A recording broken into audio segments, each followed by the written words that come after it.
Assalamualaikum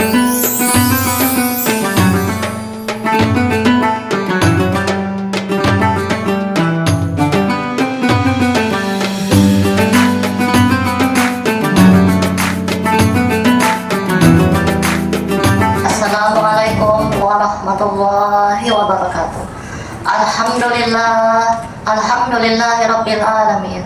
Wassalatu wassalamu ala asyrafil anbiya wal mursalin sayyidina Muhammadin wa ala alihi wa sahbihi ajmain. Asyhadu an la ilaha illallah wa asyhadu anna Muhammadan abduhu wa rasuluh. Fa ya ibadallah, urusiku wa nafsi bitaqwallah, faqad fazal muttaqun. Ya ma'asyiral mu'minin, jamaah rahimakumullah yang insyaallah dirahmati Allah Subhanahu wa taala.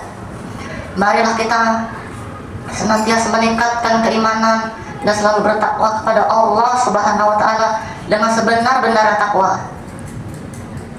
Takwa yaitu selalu menjalankan perintah Allah Subhanahu wa taala dan menjauhi apa yang dilarangnya.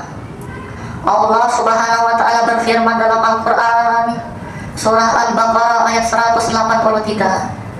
Wahai orang-orang beriman, diwajibkanlah atas kalian untuk berpuasa sebagaimana agar kalian menjadi orang yang bertakwa sebelum kalian. Ya ma'asyiral mu'minin, jamaah yang insya Allah dirahmati Allah Subhanahu wa taala. Puasa bukan hanya sekedar menahan lapar, menahan haus, dahaga dari terbit fajar hingga matahari terbenam, tetapi ialah adalah madrasah rohaniah mendidik jiwa kita dan selalu senantiasa bersama Allah.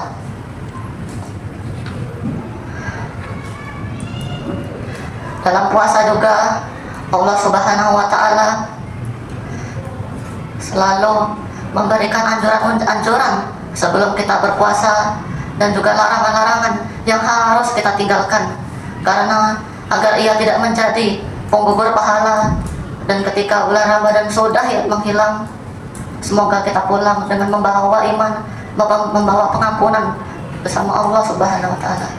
Saya akan mengucapkan dan ada beberapa hal-hal yang bisa menjadi sekali untuk penggugur dosa, menjadi penggugur dosa. Yang pertama, maksiat atau lisan yang perbuatannya tidak dijaga, ini bisa sangat menjadi penggugur dosa. Dan terkadang mungkin ada beberapa hal di orang-orang awam yang menjadikannya itu mungkin sebagai bercanda, tetapi menjadikanlah dia muraqabah atau merasa diawasi oleh Allah Subhanahu wa taala. Adapun larangan yang kedua, yang membatalkan puasa dengan sengaja, atau terkadang ia berpuasa tetapi di siang harinya ia membatalkan tanpa hukum yang syar'i.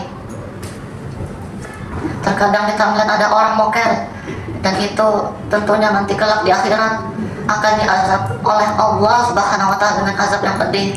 Sebagai contoh, Rasulullah SAW pernah saat ia tidur dijumpai oleh dua malaikat yang bawanya pergi. Dalam pemandangan itu Rasulullah SAW melihat seseorang yang digantung dengan mulut yang robek hingga ke belakang kepalanya. Dan janganlah jadikan orang seperti itu dan takut kepada Allah. Adapun larangan yang ketiga, berlebihan saat tidur dan berbuka puasa yang berlebihan. Rasulullah SAW mempunyai sunnah yang bisa kita ikuti, yaitu sunnah ketika kita berpuasa, anjurkanlah 5 ini.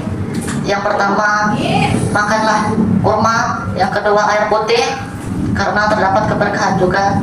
Yang ketiga, buah-buahan yang segar. Dan yang keempat, makanlah dengan sup yang hangat. Dan yang keempat, makanlah dengan makanan pokok.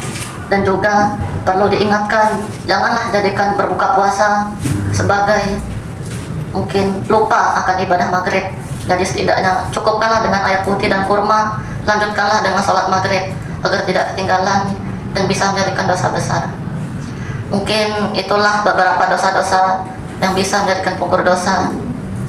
Semoga para Jumat hari ini menjadikan ilmunya amal jariah, karena bisa menjadi pahala yang sangat besar. Dan jangan anggap dosa itu ialah tidak bisa diampuni.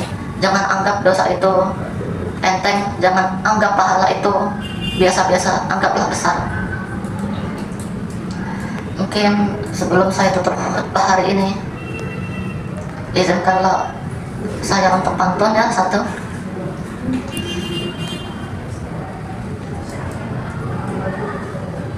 Bendera merah dikobar-kobar, ikan kecil ditebar-tebar, ketika amarah berkobar-kobar.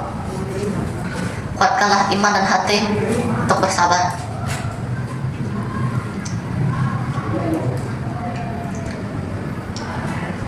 Semoga Allah Subhanahu wa Ta'ala menjadikan amalan ibadah kita diterima dan menjadikan golongan orang yang muttaqin. Barakallahu li wa lakum fil Qur'anil azim wa iya astaghfirullah innahu huwal ghafurur rahim.